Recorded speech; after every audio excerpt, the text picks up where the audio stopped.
Hello everyone. स्वागत है आप सभी का। इस वीडियो लेक्चर में हम क्लास 7th के chapter number 2 nutrition in animals की शुरुआत करेंगे। पहला चैप्टर आपने बहुत ही अच्छे से मैंने आप लोगों को पढ़ाया, उसके एक्सरसाइज वगैरह आप लोगों ने की। पहला चैप्टर जो था वो भी इसी से रिलेटेड ही था कि न्यूट्रिशन इन प्लांट्स। क्या पढ़ा था हमने उस चैप्टर में कि जो आपके जो प्लांट्स वगैरह होते हैं, पेड़ पौधे वगैरह होते हैं, उनको खुराक वगैरह किस तरह से मिलती है और किस तरह से अपने अंदर उन खुराक को वो ग्रहण करते हैं। लेकिन इस चैप्टर में आपको बताया जाएगा एनिमल्स के अंदर और ह्यूमन बींग्स के अंदर ये न्यूट्रिशंस कैसे जाते हैं, कैसे इनका डाइजेशंस वगैरह होते हैं और कैसे ये ह्यूमन बींग्स या एनिमल्स के द्वारा यूटिलाइजेशन होता है। तो इस चैप्टर पे हम थोड़ी सी अगर नज़र मार ले कि क्या क्या हमको इस चैप्टर में पढ़ना है, तो थोड़ा सा मैं यहाँ पे आपको बता दूं। लेकिन उससे पहले मैं आपको बता दूं कि आपको ये सेकंड चैप्टर की शुरुआत आपकी नोटबुक में वगैरह कैसे करनी है। तो सबसे पहले मैं आपको बता दूं कि आपको जैसे जैसे कोई भी अमेजिंग वर्ड्स लगते हैं, अमेजिंग वर्ड्स का मतलब कि वो वर्ड्स जो आपने ज़िंदगी में पहली बार सुने होंगे, या यहाँ पे बहुत सारे वर्ड्स आपको ऐसे देखने को मिलेंगे। तो बहुत सारे आपके ऐसे अमेजिंग वर्ड्स का कलेक्शन हो जाएगा और उन वर्ड्स को आपको डिक्शनरी की मदद से ढूंढ के उनका मीनिंग वगैरह लिखना है। तो ये एक तो एक अमेजिंग वर्ड का कंसेप्ट, जैसे कि देखो मैं ये कॉम्प्लेक्स की बात करूँ, शायद हो सकता है किसी किसी ने सुना भी हो ये कॉम्प्लेक्स वर्ड, किसी ने ये कॉम्प्लेक्स वर्ड कभी सुना ही ना हो। तो जब आपको लगता है ऐसा कि ये वर्ड आपके लिए नया है, तो आप उसको राइट डाउन कर दो, नोट डाउन कर दो अमेजिंग वर्ड के अंदर और उसका वर्ड मीनिंग फाइंड आउट कर लो। ठीक है। उसके बाद आपको काम करना है कि आपको अपने खुद के लिए कंटेंट बनाना है। कंटेंट मतलब कि आप पूरे चैप्टर में क्या क्या पढ़ोगे। जैसे कि यहाँ पे देखो कंटेंट्स वगैरह कैसे, ये जो रेड रेड में दे रखा है ये आपका कंटेंट है, ये आपका अंदर टॉपिक है। इस तरह से आपको पूरा ये चैप्टर फाइंड आउट करना है। मैं आपको इसका पीडीएफ भेज दूंगा कि इसके अंदर से जो जो भी आपको मिलता है, जैसे कि मैंने मेरे खुद के लिए कंटेंट बना लिया है कि इस चैप्टर में हमें क्या क्या पढ़ना है। तो थोड़ा सा हम वो इंट्रोडक्शन पर नज़र मार लेते हैं कि इस चैप्टर में हमको क्या क्या चीज़ें देखने को मिलेगी। इंट्रोडक्शन की बात करते हैं तो अभी मैं आपको बता दूंगा इंट्रोडक्शन, जो हमारा इस वीडियो लेक्चर में हम 2 पॉइंट कवर कर देंगे। पहला तो इंट्रोडक्शन और different ways of taking food. एक तो पहला इंट्रोडक्शन, फिर different ways of taking food में देखेंगे आप कि किस तरह से जानवर वगैरह या ह्यूमंस वगैरह फूड को ग्रहण करते हैं। फिर देखो आपका डाइजेशन आ जाएगा।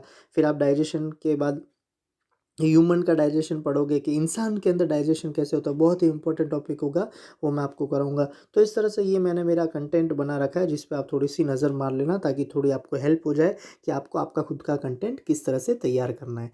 तो चलिए हम हमारे वापस इंट्रोडक्शन पार्ट की तरफ चलते हैं। तो अगर आप लोगों को याद हो कि देखो, animal nutrition includes nutrient requirement mode of intake of food and it utilization in the body. Animal nutrition में देखो क्या क्या इंक्लूड करता है कि किस तरह से किन किन न्यूट्रिशंस की ज़रूरत होती है, उन न्यूट्रिशंस को, उन खुराक को, उन कंपोनेंट्स ऑफ फूड को वो अपने अंदर ग्रहण किस तरीके से करता है और ग्रहण करने के बाद उसके शरीर के अंदर उनका डाइजेशन किस तरह से होता है। तो ये सारी चीज़ें आपकी एक एनिमल के न्यूट्रिशंस में इंक्लूड होगी। ठीक है। फिर देखो एनिमल्स गेट, और देखो फूड की हमने बात की थी ना, तो फूड अपना खाना कैसे बनाता था, फूड वैसे खाना बताता था by the process of photosynthesis. किसकी प्रोसेस से बनाता है, फोटोसिंथेसिस की प्रोसेस से। Animals get their food from plants either directly by eating plants or indirectly by eating animals that eat plant। अब देखो एनिमल्स को अपना खाना कैसे मिलता है, या तो डायरेक्टली प्लांट्स के द्वारा मिलता है या उन एनिमल्स को खाकर मिलता है जो प्लांट्स वगैरह को खाते हैं, जैसे कि एनिमल एनिमल को भी खाता है। ठीक है। और उसके बेस पे अगर आप लोगों को याद हो तो उसके बेस पे आप लोगों को जो लिविंग ऑर्गेनिजम्स है उसका क्लासिफिकेशन आपने बचपन की क्लासेज में पढ़ा था कि 3 तरीके से दिया हुआ होता था वो क्लासिफिकेशन, हर्बीवरस, ओमनीवरस और कार्निवरस। वापस फिर से यहाँ पे थोड़ी सी नज़र मार लो इस वाले पॉइंट पे। देखो बड़ा ही अच्छा पिक्चराइजेशन दे रखा है यहाँ पे कि 3 तरह से आपके क्लासिफाइड होते थे जो भी। जैसे कि हार्बीवरस क्या होते थे, जो सिर्फ प्लांट खाते थे। कार्निवरस क्या होते थे, जो सिर्फ मीट खाते थे। और ओमनीवरस क्या होते थे, जो मीट भी खाते थे और प्लांट भी खाते थे। तो इस तरह से उसका क्लासिफिकेशंस वगैरह दे रखा है कि मोड ऑफ न्यूट्रिशंस क्या क्या होता था। ठीक है। फिर देखते हैं हम आगे।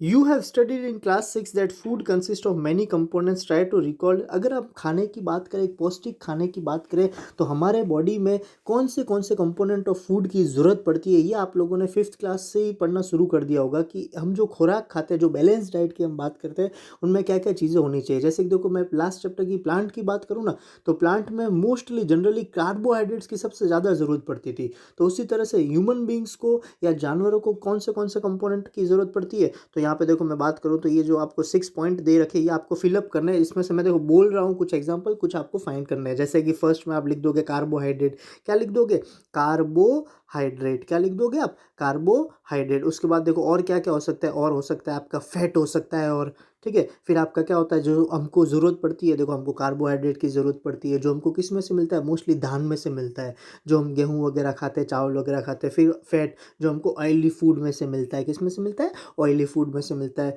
फिर आपकी बात कर दूंगा मैं विटामिन की, तो देखो 3 पॉइंट तो मैंने बोल दिए, कार्बोहाइड्रेट, फैट, विटामिन, एक और मैं बोल देता हूँ प्रोटीन। तो 4 मैंने आपको बता दिए हैं जो कंपोनेंट्स ऑफ फूड आपने पिछली क्लासेस में पढ़े हैं। रिमेनिंग 2 आपको फाइंड आउट करके लिखने हैं कि कौन से वो होंगे। तो ये आपका, मैं आपको साथ ही साथ आपका होमवर्क भी देता जा रहा हूँ कि मैंने आपको कंटेंट दिया, उसके बाद आपको मैंने ये पॉइंट्स लिखने बता दिए, ठीक है। तो आइए चलते हैं हम आगे की तरफ।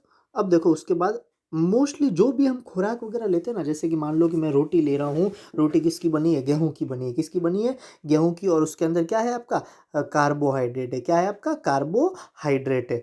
अब देखो ये कार्बोहाइड्रेट जैसे ही हम लेंगे, ऐसा तो है नहीं कि हमने रोटी खा ली और कार्बोहाइड्रेट सीधा सिंपल सा हमारे, सिंपल सा, मैं क्या वर्ड यूज़ कर रहा हूँ, सिंपल सा मेरी बॉडी में चला गया और मुझे उसके सारे न्यूट्रिशंस मिल गए, नहीं, ऐसा तो है नहीं, ठीक है।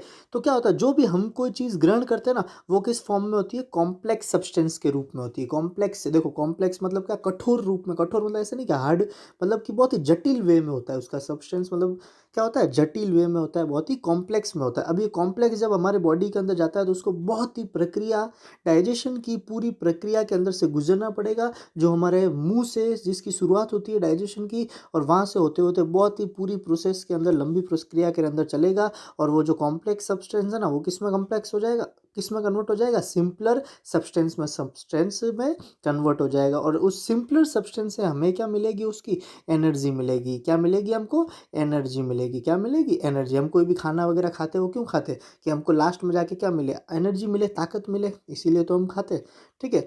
तो देखो, देख लो डाइजेशन की definition, the component of food such as carbohydrates are complex substances. These, इसने भी देखो एक कार्बोहाइड्रेट का एग्जांपल लिया है, बाकी सब में यही बात होती है कि आप प्रोटीन भी, अब जैसे मान लो कि मेरे को बॉडी में फैट मिल रहा है, फैट हमें पता है कि मैं जो ऑयली चीज़ खाऊंगा ना उसमें से मुझे फैट मिलेगा। ऐसा तो है नहीं कि कोई भी मैंने ऑयली चीज़ ऐसे ही मुंह में रख दी, उसका डाइजेशन हो गया ऑटोमेटिकली, मुझे उसकी एनर्जी मिल गई, नहीं, पूरी प्रोसेस होगी कि किस तरह से आपके मुंह में जा रहा है, कि फिर आपको किस किस चीज़ों से वो गुजर रहा है, वो पूरी एक प्रक्रिया होगी ना, प्रोसेस, उसको आप क्या बोलोगे, digestion. These complex substance can not be utilized as such, ऐसे की ऐसे ग्रहण नहीं कर ली जाती है वो सारी जो चीज़ें होती है खाने की वो। So they are broken down into a simpler substance, इसलिए उनका पहले किस में गठन होता है, किस में टूटती है वो सारी चीज़ें, सिंपलर सब्सटेंस में टूट जाती है, ब्रोकन हो जाती है। वर्ड याद रखना यहाँ पे, ब्रोकन डाउन, जब आप इसकी डेफिनेशन लिखो तो ब्रोकन डाउन ध्यान में रखना। The broke down, broken down या break down, the break down of complex components of food into simpler substance is called digestion. खाने का ब्रेक डाउन होना कॉम्प्लेक्स कंपोनेंट्स में से किस में, सिंपलर सब्सटेंस में, ये क्या कहलाता है आपका, डाइजेशन कहलाता है। तो एक और क्वेश्चन आप लिख दो, फिर आप उसको डिफाइन, कि डिफाइन डाइजेशन, क्या क्वेश्चन लिख दोगे आप, डिफाइन डाइजेशन, और उसका आंसर आपको लिखना है। डिफाइन डाइजेशन, क्या करना है, डाइजेशन क्या होता है, डाइजेशन वापस सुन लो, कि जो कॉम्प्लेक्स सब्सटेंस जो हम खाते हैं, खाने के रूप में जो हम कॉम्प्लेक्स सब्सटेंस अपने अंदर लेते हैं, उनका सिंपलर सब्सटेंस में टूटना आपका क्या कहलाता है, डाइजेशन कहलाता है। क्या कहलाता है, डाइजेशन कहलाता है, ठीक है। तो ये बात हुई इंट्रोडक्शन की बात में। उसके बाद देखो आप, हम चलते हैं different ways of taking food. अब देखो जो भी प्राणी वगैरह होते हैं, हमें पता है कि ह्यूमन बींग्स तो कैसे खाना खाते हैं, कि भाई मुंह में हम डालते हैं, चबा के धीरे धीरे फिर वो निगल लेते हैं, स्वेलिंग कर देते हैं, तो ये सारी प्रक्रिया। लेकिन देखो मैं अगर एनिमल्स की बात करूँ ना, तो उनमें हर एक का तरीका क्या होता है खाने का, अलग अलग होगा। जैसे कि देखो अगर आपकी बात करूँ एक गाय की, एक तो मैं बात करूँ किसकी, गाय की बात करूँ, तो देखो गाय खाना कैसे खाता है, वो चबा लेता है, खाने को क्या करता है, चबाता है, तो खाने में क्या आ जाएगा, उसका चूइंग आ जाएगा। देखो इसके लिए मैंने आपका ये different ways of taking food है, इसके लिए मैंने एक अच्छा सा प्रेजेंटेशन यहाँ पे आपको दिखा रखा है, जिसकी मदद से और भी डीपली हम ये चीज़ों को देख रह सकते हैं। देखो ये सारे यहाँ पे बहुत सारे एनिमल्स दे रखे हैं, और यहाँ पे इनका डिफरेंट वेज बता रहा है कि किस तरह से ये खाता है। जैसे देखो काऊ की हम बात करें तो काऊ कैसे करती है, चूइंग करके, यानी कि चबा के खाती है। फिर देखो मैं बात करूँ कि ये लैपिंग, लैपिंग यानी ये जो बिल्ली कुत्ते वगैरह नहीं होते, ऐसे जीभ बाहर निकाल के, ऐसे आपने उनको देखा है कभी, ऐसे जीभ वगैरह बाहर निकाल के वो लैपिंग करके चाट के खा लेते हैं आपके, तो इस तरह से वो क्या होता है आपका, लैपिंग होता है। फिर देखो आपका क्या दे रखा है, निबलिंग, निबलिंग कौन करता है, ये मोस्टली चूहे करते हैं। ये आपका देखो यहाँ पे सारे मैंने आपको दिखा, ये सारा एक पीपीटी आप देख लेना जिसमें कॉमनली सारी चीज़ें मिक्स है, इसको भी मैंने अलग अलग तरह से यहाँ पे समझा रखा है कि चूइंग की, देखो चूइंग के अंदर कौन से एनिमल आ जाते हैं आपके। तो देखो चूइंग, ये जो सारे एनिमल है ना, ये अपना खाने को कैसे ग्रहण करते हैं, चूइंग करके करते हैं। जैसे कि काऊ की बात करूँ, buffalo, deer, giraffe, goat and sheep, ये सारे एनिमल्स क्या करते हैं, चूइंग से खाते हैं। उसके बाद देखो आपका क्या दे रखा है, स्वेलिंग, स्वेलिंग यानी निगल लेना, क्या करना है, स्वेलिंग यानी निगल लेना। जैसे स्नैक अपना जो भी शिकार वगैरह होता है उससे क्या कर देता है, निगल लेता है। और आपको पता है स्नैक कितना भी बड़ा शिकार होगा ना, तो उसको क्या कर देगा, उसका माउथ ऐसे एडजस्ट हो जाता है तो ऑटोमेटिकली बहुत बड़ा वगैरह खुल जाता है, और अपने शिकार को क्या कर देता है, ऐसे कैसे ऑटोमेटिकली निगल लेता है, खाता नहीं है उसके। हाँ, कुछ स्नेक्स के दांत भी होते हैं लेकिन उससे वो यूज़ में इतना नहीं लेते, लेकिन वो अपने शिकार को क्या कर देते, स्वेल यानी निगल लेते हैं। उसके बाद देखो लिजर्ड, जो आपकी छिपकली है जो घरों में आपको देखने को मिलती है, आपने देखा होगा, वो भी क्या करती है, बड़ी सी ऐसे लंबी सी इस तरह से जबान को बाहर निकाल देती है और अपने शिकार को क्या कर लेती है, अंदर ले लेती है। अंदर लेकर उसको चबाती नहीं है, सिर्फ डायरेक्ट निगल लेती है, ऐसे कैसे, कच्चा निगलना, स्वेलिंग यानी निगलना। उसके बाद आपने ये बर्ड्स भी देखे, ये भी किसके एग्जाम्पल होते हैं, स्वेलिंग के, यानी कि ये भी इस तरह से अपना खाना खाते हैं। फिर देखो आपका सकिंग, देखो मैं सब ये आपको समझा रहा हूँ, उसके बाद जो आपको ऊपर टेबल दे रखी है ना, उस टेबल में आपको खुद से भरना है। वहाँ कुछ एनिमल्स के नाम दे रखे हैं और उन एनिमल्स के नाम के आगे बताना है कि ये अपना खाना किस तरीके से खाते होंगे, थोड़ा आपको भी एक्सप्लोर करना है मेरे साथ साथ।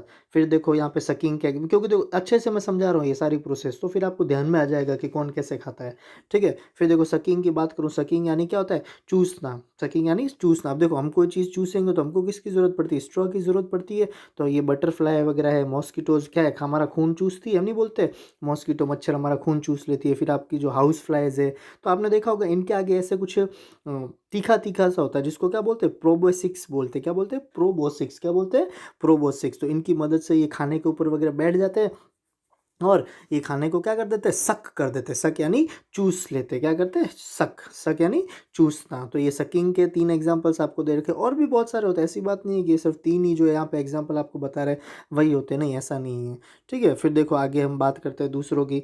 तो यहाँ पे देखो निबलिंग्स बता रहे हैं, निबलिंग बहुत ही अच्छा, कुतरना।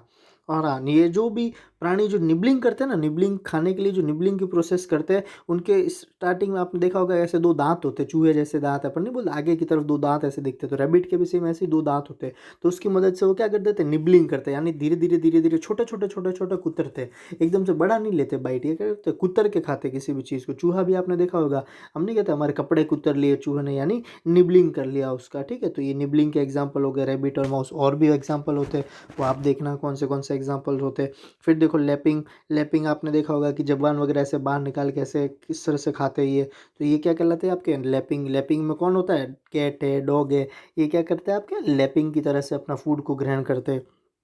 उसके बाद देखो एक बहुत ही अच्छा एग्जाम्पल यहाँ पे दे रखा है, स्क्रैपिंग का दे रखा है। क्या दे रखा है, स्क्रैपिंग का। एक स्नेल नाम का जो प्राणी होता है, वो स्क्रैपिंग कैसे करता है, जैसे मान लो ये पत्ता है, अब इसके ऊपर ये बैठेगा ना, तो ये देखो इस तरह से ये चलता रहेगा, तो ये इसकी क्या हो जाएगी, टूटता रहेगा यहाँ से और वो अपने अंदर लेता रहेगा। तो ये क्या कहलाती है, स्क्रैपिंग। क्या कहलाती है, इस तरह से जो स्क्रैच करना होता है ना, उसी से रिलेटेड होता है कि ये अपने चलता रहता है उसके ऊपर, तो वो कुछ चलने से क्या होता है, अंदर अंदर घुसता है, ये बाहर निकलता है और इसको ग्रहण कर देता है।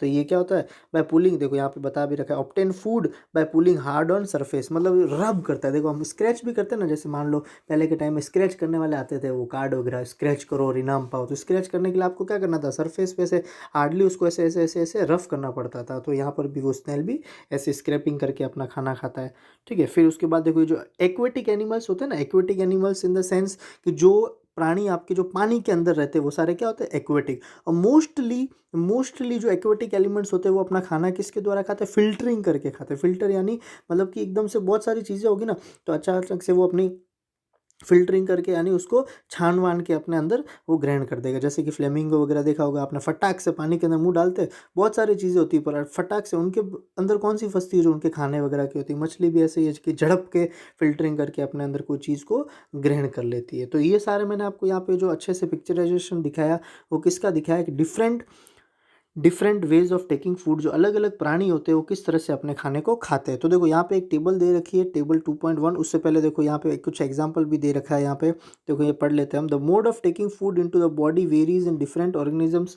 हर एक प्राणी में अलग अलग वे का क्या होता है, मोड होता है खाने को वगैरह खाने का। बीज and humming bird suck the nectar of plants. ये जो बीज होते हैं, मधुमक्खियाँ, ये हमिंग बर्ड्स, ये जो मैंने आपको नीचे बताई दिया है कि क्या करते हैं, सक करते हैं, ठीक है। और सक क्या करते हैं, नेक्टर ऑफ प्लांट। प्लांट का जो नेक्टर पार्ट होता है ना, नेक्टर प्लांट के अंदर क्या होता है, नेक्टर, उसको क्या कहते हैं, सक करते हैं। ठीक है, तो देखो यहाँ पर देखो मोड ऑफ फीडिंग है ना, ये मैंने अभी आपको समझाया। मोड ऑफ फीडिंग में ये आपको आंसर लिखना है कि भाई स्नेल कैसे खाना खाता है, ठीक है, आंट कैसे खाती है, ईगल कैसे करती है, लाइस आपको पता है ये क्या होती है, आपकी जू जो आपके सर में वगैरह रहती है, बालों में, फिर मॉस्किटो भी अभी मैंने बताया। तो ये सारे आपको सर्च करके यहाँ पे मोड में लिखना। और काइंड ऑफ फूड में क्या लिखना है आपको पता है कि क्या खाती है। जैसे कि मैं बात करूँ मॉस्किटो क्या खाती है भाई, मोस्टली ब्लड खाती है, ब्लड पीती है। फिर बटरफ्लाई की बात करूँ तो ये क्या करती है, ये जो नेक्टर है ये इसका मोड ऑफ फूड। जैसे कि कोई क्या पता घास खाता होगा तो आप ग्रास लिख दोगे mode of kind of food में, ठीक है।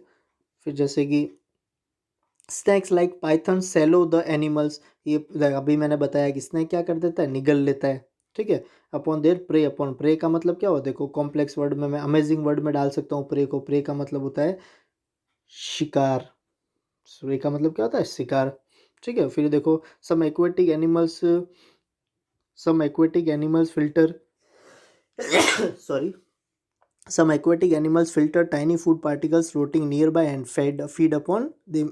ये जो aquatic animals होते हैं, ये जो मैंने अभी आपको बताया किससे मदद करता है, फिल्टरिंग वगैरह से। तो इस तरह से आपको ये आज के लिए होमवर्क में टेबल 2.1 को भी कंप्लीट करना है, अच्छे से आपकी नोटबुक में लिखना है। देखो नीचे एग्जांपल्स भी दे रखे हैं ये सारे, इनमें से। उसके बाद देखो एक थोड़ा सा हम देख लेते हैं अमेजिंग फैक्ट, जिसमें स्टार फिश के बारे में बताया गया। किसके बारे में बताया गया, स्टार फिश। ये स्टार फिश का जो ऊपर का जो शेल होता है ना, ये किसका बना हुआ होता है, कैल्शियम कार्बोनेट। कैल्शियम कार्बोनेट का फॉर्मूला होता है CaCO3। Ca मतलब कैल्शियम और CO3 मतलब कार्बोनेट। देखो मैं आपको बता रहा हूँ तो आप ध्यान में रखना, नोट डाउन कर देना। कैल्शियम कार्बोनेट का फॉर्मूला केमिस्ट्री के अंदर, साइंस के अंदर CaCO3। ये देखो अपना खाना कैसे खाता है कि जैसे देखो स्टार फिश होती है ना, स्टार फिश इस तरह की दिखती है आपकी। इसके ऊपर जैसे भी कोई खाने की चीज़ आती है, उसको लगता है कि ये मेरे खाने की है, तो ऑटोमेटिकली यहाँ पे सेंटर में इसके क्या हो जाती है, स्टक हो जाती है, चिपक जाती है। और धीरे धीरे ये अपने इस तरह से स्टमक को ऐसे मुंह की तरह खोलती है और खोल के जो खाने की चीज़ ऊपर पड़ी है उसको अपने अंदर ग्रहण करती है। और उसके बाद उसका पूरा क्या हो जाता है, डाइजेशन हो जाता है, ठीक है। तो आज के लिए इतना काफ़ी है। अगले वीडियो लेक्चर में बहुत ही इंपॉर्टेंट टॉपिक पढ़ेंगे, digestion in human. Thank you.